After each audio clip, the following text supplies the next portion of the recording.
Hello guys, so Evening, mga kapirada. magandang gabi po.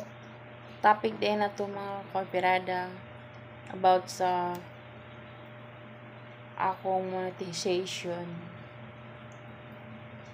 Mga around 3 weeks lang ko mga kapirada nagsugod og vlog.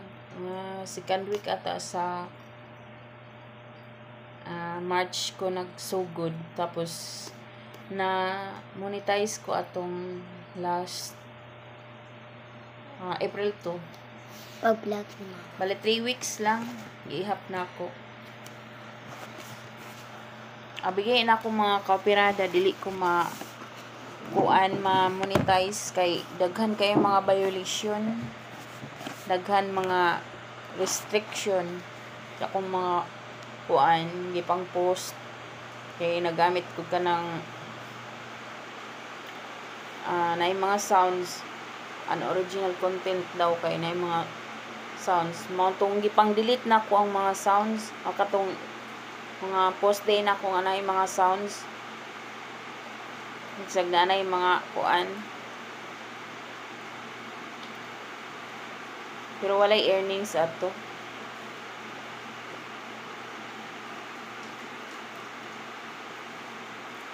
Na-prove na jud na ko nga tinuod jud ay nga naay dollar sa FB ni Meta.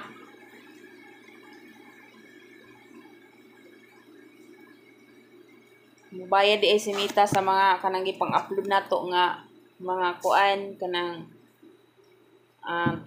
photos, text, pati ang reels na labi nagdaghan mga kanang mga likes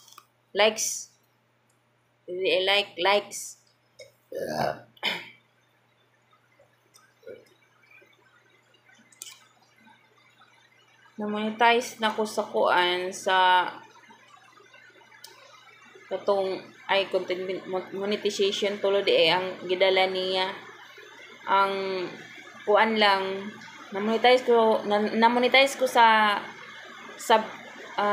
subscription, pero isod kaayo kung way pondo ang GCash, kinahanglan maguna ay pondo.